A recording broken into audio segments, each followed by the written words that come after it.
Bahan-bahan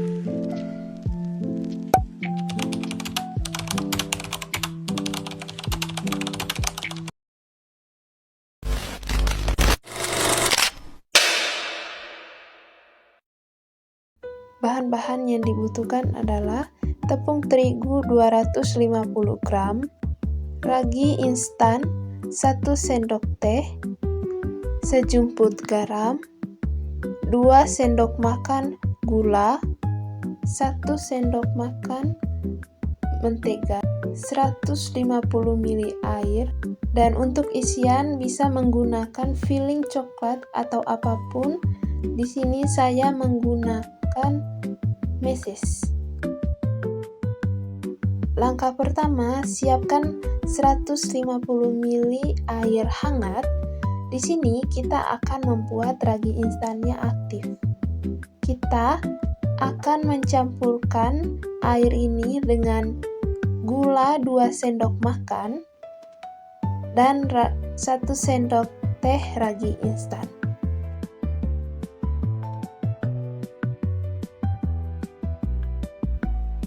Setelah kita memasukkan gula ke dalam air, kita aduk hingga gulanya larut.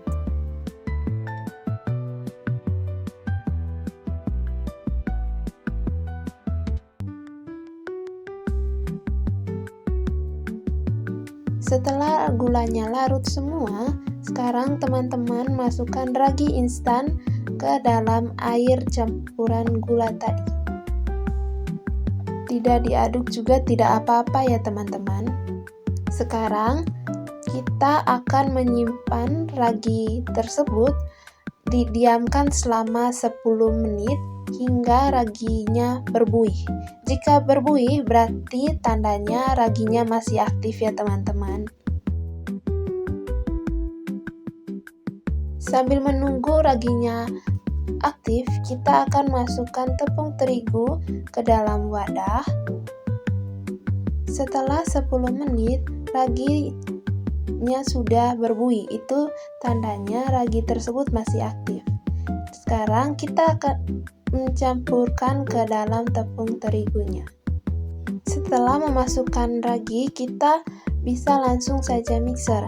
Di sini teman-teman, saya menyarankan teman-teman menggunakan spatula saja dibandingkan menggunakan mixer. Lalu setelah menggunakan spatula, teman-teman bisa menguleni adonan tersebut menggunakan tangan. Contohnya menggunakan spatula seperti ini ya teman-teman. Jika adonan sudah setengah kalis, teman-teman bisa memasukkan 1 sendok makan mentega. Lalu teman-teman bisa menguleni adonan tersebut sampai setengah kalis atau kalis. Di sini saya hanya menguleni adonan tersebut hingga setengah kalis.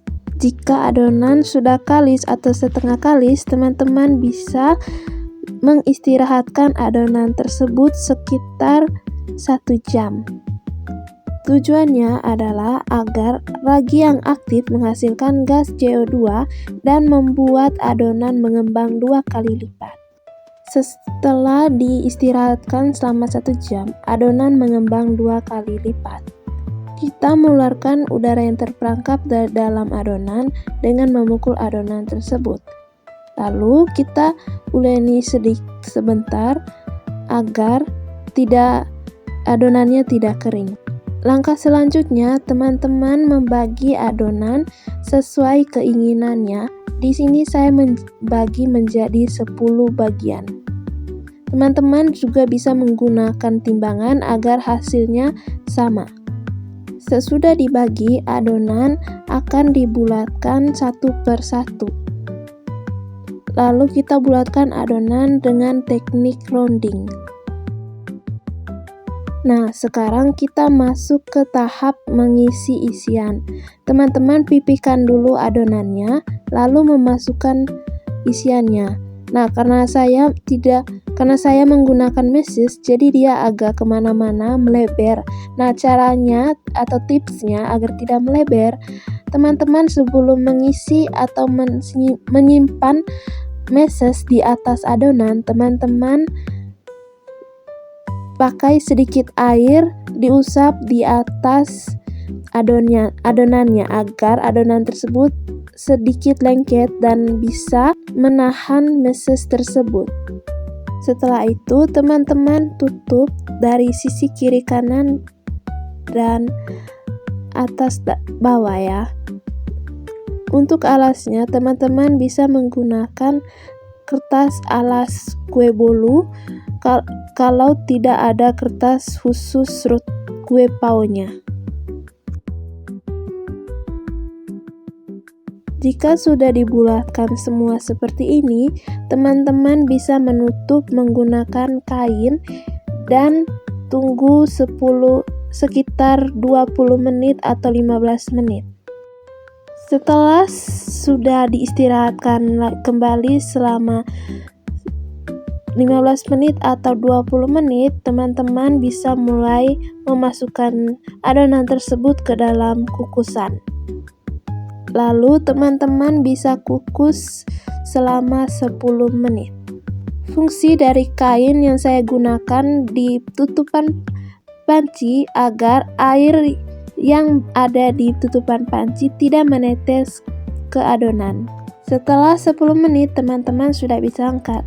Di sini ada yang bocor ya teman-teman. Nah, hasilnya setelah jadi seperti ini, dia sedikit mengkerut tapi tidak apa-apa. Ini rasanya enak sekali teman-teman. Silahkan dicoba. Oh wow.